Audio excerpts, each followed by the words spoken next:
Okay, what I'm going to do in this week's lesson is set up for you the main activity of the week, which is the collaborative close reading activity. This activity asks you to work in small groups to make observations about a work of art and then formulate your observations into an interpretation. This is a two-step process, observing and then interpreting, and this two-step process will form the backbone of almost all the writing you do in this course.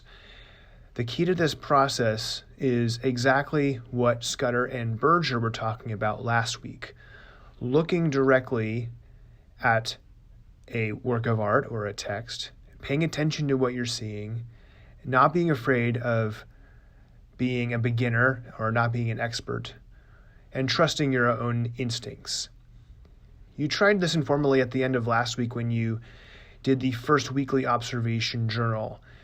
The first step of observation is simply that. Let your eye wander and narrow in on interesting details. Last week, I had you try this on your own without any real guidance or structure, just so you could get a feeling for what it's like to just look at the fish like Scudder's student does. Now, over the next several weeks, I will introduce a little structure to the looking process so that your observations can get incrementally sharper. If you look at the first step of the collaborative close reading activity you'll be doing this week, you'll see that the first step is called collect evidence. When you are observing, that is essentially what you are doing. You're gathering facts, identifying details about the work that you will potentially use later to make an argument about what the work means. The second step, form an interpretation, can only begin and it only works if you do this first step. You have to treat the steps as separate, and you have to focus your attention in the first step on just observing and only observing whatever you see for a while before you try to interpret. And the key to this first step is to generate lots of different observations. You don't want to have too few, and you will eventually throw a lot of them out and not use them and only focus on the most important ones. But it's key that you get lots of different observations. One of the most important tools for getting lots of observations will be to use the close reading guide page, and you'll find a list of questions on that page that will help you generate lots of observations in this activity and in future observation journals. Use this list of questions. It's a great tool to help you. Once you've made several observations, you will likely find the interpretation step to be fairly easy and natural. But probably the best way to give you a feeling for what is going on in this two-step process and to show you how this works and what I want you to be trying to do, I'm just going to give you an example. So for the rest of this video, what I'm going to do is look at a work of art, Hoja reading the Quran by Osman Hamdi Bey, and talk out loud to you about what I'm seeing. I'm going to model the process. So first, I'll just make a bunch of observations, and then I'll try to combine some of those observations into an interpretation. So this is like a live brainstorm. And you can see you'll see how it works. I'm not really going to do a formal essay, but I would take the out loud thoughts that I'm going to give you and turn it into an essay after that process was over. Okay, so here's the painting, and I'll just start by describing what I'm seeing, interesting details. So one thing that stands out to me is that Hoja's clothes, the man in the center of the painting, are interestingly kind of indistinct. They lack definition. You can't really see the folds of his clothing. One observation. Another observation is that there's two little figures in the background. One of them seems to be in possibly a reading posture like Hoja is. And there's a lot of distance between Hoja and these other figures, like at least 30 or 40 feet or something. So this place, this building, looks fairly large. The rug on which Hoja is seated is slightly wrinkled, and right at the entrance of that area, right where he would walk over it in that segmented area. So that looks like it's a higher trafficked part of the room, potentially. And it's kind of interesting because it's imperfect and it stands out because a lot of the other items in the room look very tidy and neat and in order, and that part is like imperfect and out of order. Another observation, I'm just continuing with more observations. Another observation is that the building looks decorated in a very striking and specific way. It's a mixture of opulent, rich geometric art and like simple shapes and spaces and things like that. It's all geometric. So in a way, it's very simple. It's open, it's spacious, it's uncluttered by a lot of furniture. And the large open room area between Hoja and those other two men is completely empty. So it's very empty, but at the same time, all the surfaces are ornate. It's also kind of like all the decorations are flat in the way they appear. That's partly because of their geometric. There's not a lot of three-dimensional art. It's all flat art. And very distinct in terms of their color and their shapes. Another observation is that there are lots of lamps hanging from wires and crossbars strung between doorways and walls. The function of the space seems to be very much about reading, so that the predominance of the lamps, which would be for lighting during the evening or morning or at night, seems to consistent with that. They're trying to light this place up. The entire upper right quarter of the painting features artistic calligraphy on those panels. This Arabic calligraphy is very intricate. The letters are like very long and vertical and thin. The colors obviously are blue and gold and yellow. I'm going to say that's kind of creating kind of a calming effect. It's very elegant, and it makes the whole reading space that Hoja is sitting in more elegant, more peaceful, more calming. Another thing, in terms of the composition of this painting, Hoja is right in the center. And the angles of the perspective of the room is very sharp. It's like a 45-degree angle that we're sitting in. We're kind of like sitting in the other corner of the room and looking across this little space to the other corner. So it's very sharp angles.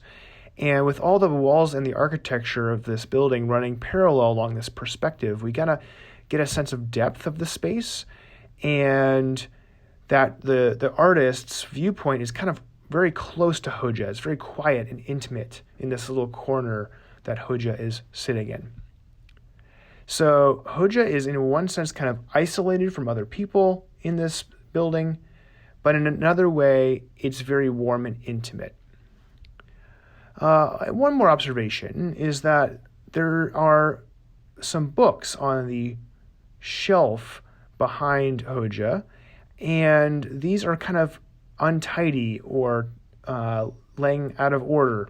And this adds to the intimacy of the warmth of the space.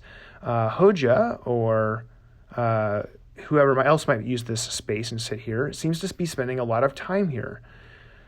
So for so little stuff in terms of objects, and for such like formality and structure created by all this geometric art, this is actually a very warm and intimate and human, like used human space.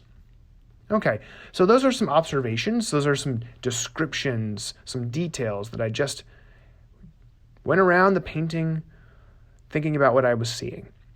Now I'm going to try to combine some of those observations into an analysis or an interpretation.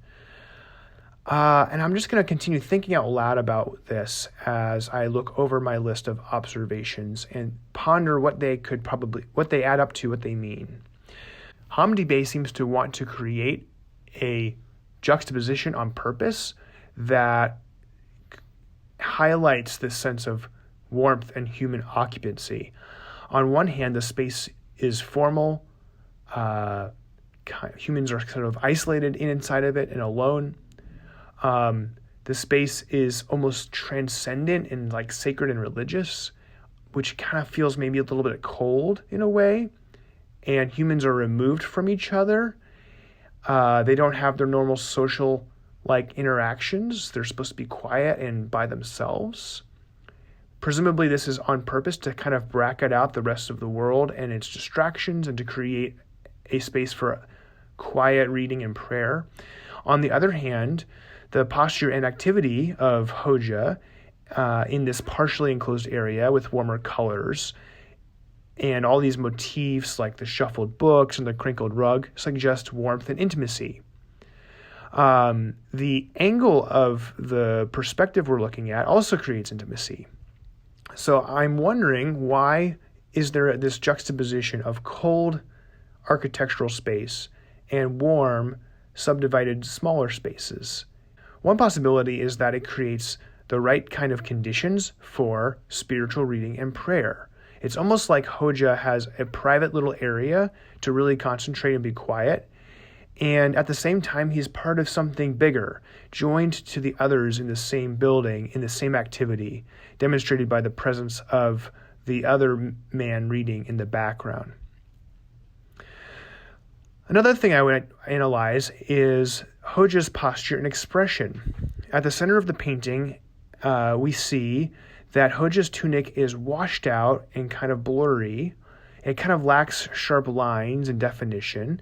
It doesn't look at all like these nice, crisp geometric figures all around him, like the triangles and the partition right on his right-hand side. But why this detail everywhere else but not in his clothes, I wonder. If you zoom in closer, you notice that you can just barely make out his left index finger, which is very straight and pointing, presumably to a line on the page of the book, underscoring the quiet concentration of his activity of reading. His left hand holds the book. It's very blurry. Both hands are just as faded as his tunic is and almost the same color, so they almost blend in with each other. Hoja's face, on the other hand, is quite distinct and has the same sharpness and details as the rest of the painting. His expression is calm and quiet. He's looking down, concentrating but not straining as he reads. He's focused, he's content. It gives the impression that he's very comfortable with this activity, and he's very experienced at doing it. He's been doing it a long time. We can even say he's a master of it. And under his tunic, we can infer from the contour of his body that his posture is relaxed and alert.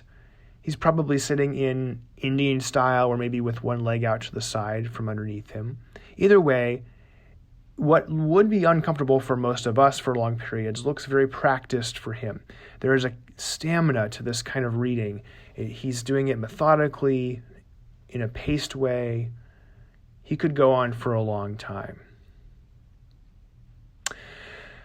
So let me try to now draw these separate observations into a interpretation. What does it add up to? What might Hamdi Bey be wanting the reader to feel or think? Well, my analysis has pointed out two different things. First, that the reading space seems uniquely suited to facilitate calm, focused reading. And secondly, that Hoja's posture, clothes, and expression give an impression that he's been doing this activity for a long time and that he's doing it reverently, calm, in a semi-formal way. So together, these observations might suggest that this space was created very specifically for this activity and that the activity is important enough for it to be created just for this purpose. So one effect of this painting could be to make the reader appreciate the importance placed in this society, this happens to be an Islamic society, on the reading of the Quran. And I'm using the title here to put this into context. He's reading the Quran. I didn't mention that, but we know that from the title. So Islam and the importance of the Quran in that society. This painting seems to be highlighting that.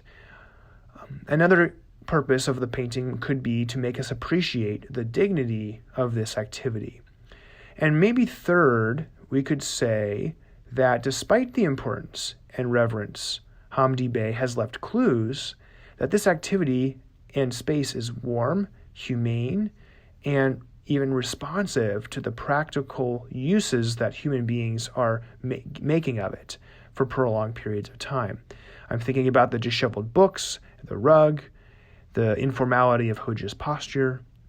This may be a spiritual, reverent, and structured space for religious activity, prayer, but it is still a real human space that is both inviting to humans and can handle, with lots of grace, the entropy and the imperfections of human activity.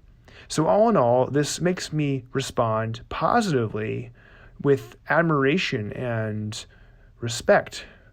I admire the space for doing such an amazing job of creating a prayerful environment. I admire Hoja's concentration and his stamina. And finally, both the creators of this building and the users of it, like Hoja, are oriented toward the same goal and are motivated by the same idea, their faith that they belong to.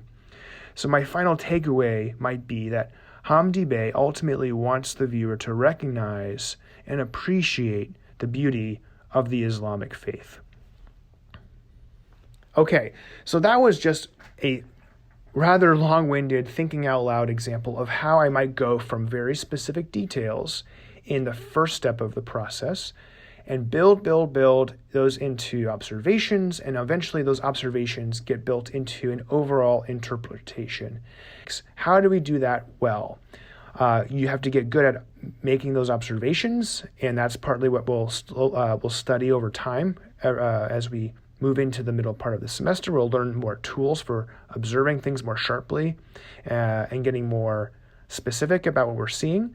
But the real challenge and the goal, what's going to make you go from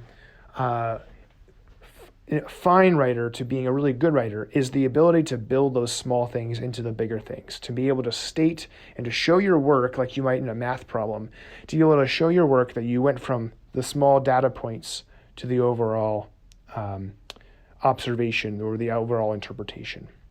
So this just gives you an idea or a model of what's going on behind the kind of writing that you're doing in the weekly journal, observation journals, and then eventually in your close reading papers. Okay, so at this point, I'm going to turn you loose to begin the collaborative close reading activity. The first part of it, as I explained, is interactive with your classmates in a small group. And then after you've completed the first step, observing and collecting evidence, and just kind of discuss that with your group a little bit, I'm going to ask you to formulate an interpretation using those observations in a written paragraph that you'll submit, or one page that you'll submit this week for your observation journal. You'll see which painting, I've picked out a painting for you to use for this activity, and you'll see it once you open up that activity and start it with your classmates. All right, have a great week, and talk to you next week.